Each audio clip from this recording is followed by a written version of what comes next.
today. Reputation. Reputation. So instead, we'll talk about Taylor Swift's Reputation. Reputation. So instead, we'll talk about Taylor Swift's Reputation. Taylor Swift's Reputation. So instead, we'll talk about Taylor Swift's Reputation. Baby, let the games begin. Taylor Swift has achieved so much with her life.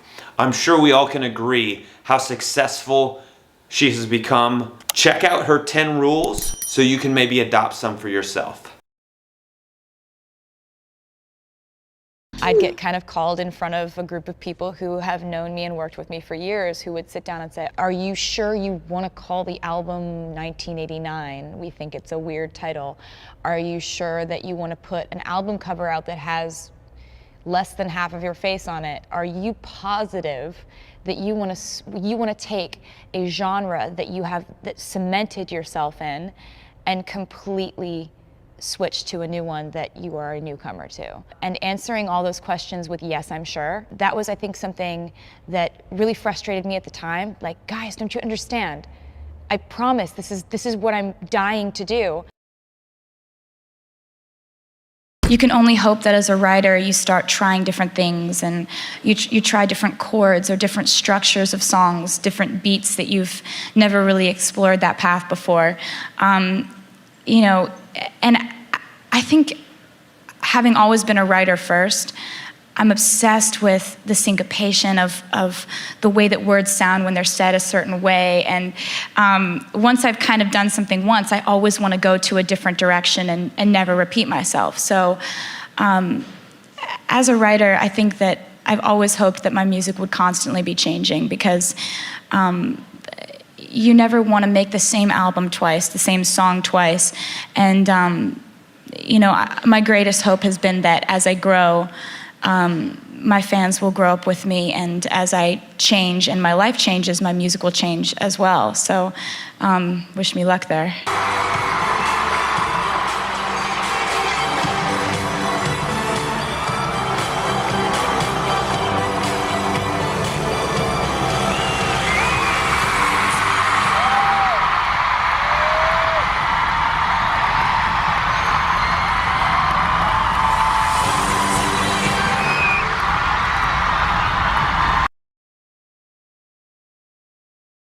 Because I wanted, you know, I can tell them all I want. Be yourself. It doesn't matter if people think you're sexy or edgy or cool. But if I don't lead by example, then I'm not actually conveying that message fully. So with this video, like, it's not a sexy video, but it conveys a message I really want to get across to girls, that, like, if that's not your thing, you don't have to try to be like everyone else. The only time in the last couple of years that I knew, as soon as we finished a song, that it was sort of a, like, I hate to say like game changer, but that it was sort of a next level situation, was when I finished Shake It Off. But I wanted to be sure. So that was the very end of the recording process. I finished Shake It Off and I knew I was done with the record. And I flew back to Nashville, had a bunch of label people who I trust and a bunch of management who I trust, and my mom and dad sit in my parents' living room, and I played them the full record, and I didn't tell them anything about how I thought I had written the first single. I didn't tell them anything like, you gotta listen for track 8, Shake It Off is the one, I'm telling you. But when that song came on and halfway through, all of them look at me and go, this is the one. It was such a validating feeling, because I thought I knew, and I was so sure I knew, and then it turned out I did know. I have a lot of different epiphanies. I always have different ideas as to, like, ooh, you know, this would be a good idea. And one summer I was at the shore. We used to spend our summers in Stone Harbor, New Jersey, and all my friends were back in Pennsylvania, and so I had nothing to do. And so I had this epiphany: I'm going to be a novelist, and I'm going to write novels, and that's going to be my career path. So I would write different chapters of this book and send them back to my friends, and I'd write them into the book under different names, but totally describe their personalities. And it was a really fun way to spend the summer. And my parents were so frustrated because I would never go outside. I'd just be like locked in this little study with my computer. But I've always been a writer first. It's my favorite thing is how you can convey a thought or a story or completely describe a character or a situation through words and the right combination of words. And the whole process of editing and re-editing and rethinking and imagining, and you get these little mini just epiphany ideas that come to you. And I think that that's what I loved about writing the novel, and that's what I love about there doesn't have to be loneliness in being alone, and you can find romance in your life even if you aren't involved in a romance. Life can be beautiful and spontaneous and surprising and romantic and magical without you having some love affair happening. And you can replace all of those feelings you used to have when you were enamored with someone with being enamored with your friends and enamored with learning new things and challenging yourself and living your life on your own terms. And I never understood it when people would say, oh, in your 20s, you just need to be alone. And I never quite got it because they would never explain to me that it's so important to define yourself on your own terms. If you think about it, when you're in love, that person's opinion affects your opinions.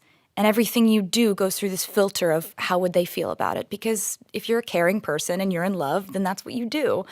But there's something really wonderful about changing your life if you want to, cutting your hair short if you want to, moving to New York if you want to, changing directions of your entire creative outlook if you want to, and having it only be on your own terms. But I don't know what I'll do after this album. And I think that's great. It's actually, I tell myself, it's actually really ungrateful to just assume that you have 20 years.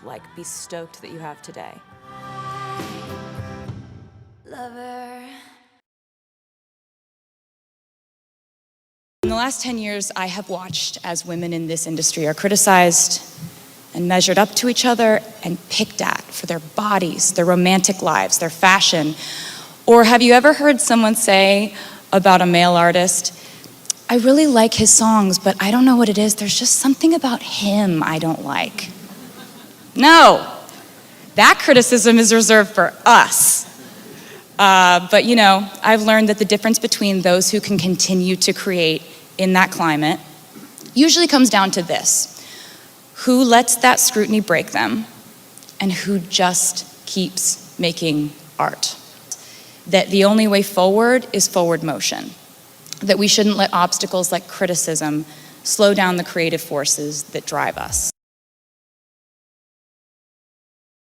Let those decisions be your decisions. Don't let them be some man in a suit's decisions or some A&R guy wearing a beanie. Whether it's what you decide to wear, how you feel confident on stage, what you want your persona to be, what you want to stand for, what you want to stand up for. And most of all, creatively, I think you should steer the ship.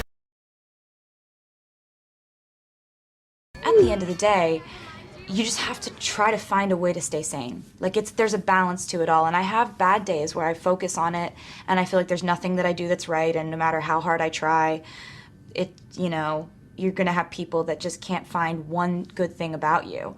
But focusing on those people is the quickest way to lead an unhappy life. When you start to compare yourself to other people, please change the channel in your mind to something else. Because I think that when it comes to how we see ourselves, other people are really mean, but we're really mean to ourselves. And so it's easy to get confused. And when you do get confused, and you you start feeling like you're not special, or you're not different, or you have nothing important to say. We all feel like that sometimes. But I want you to do right now, if there's one thing you remember from tonight, remember what I'm about to say. You need to look into the mirror in the morning and not tell yourself that you're not special, or you're not good enough, you're not pretty, or you're not awesome. I'm gonna tell you right now the things you actually are not, okay? These are the things you really are not. You are not the opinion of somebody who doesn't know you.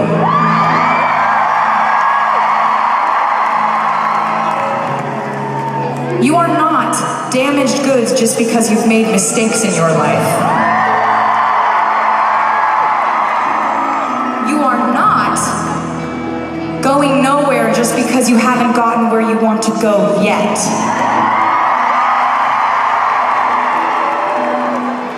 Those are the things you actually are not. Now, I want to tell you what you are. You are your own definition of beautiful and worthwhile. That's what you are.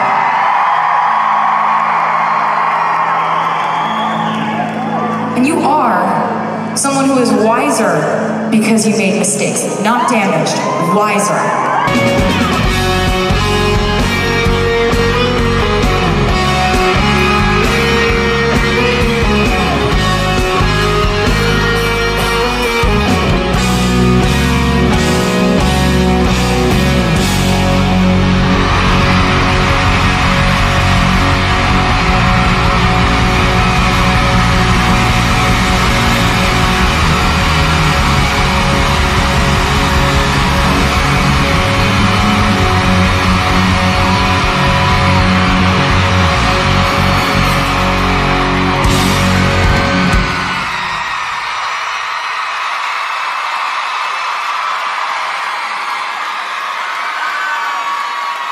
Hopefully, you can understand success leaves clues, and you might worship Taylor Swift, you might hate her. We all can agree that her level of success is something we might want to live up to. Look at her rules and see if you want to adopt some, and let me know in the comments below which rules resonate with you most and which ones are you going to start implementing in your life.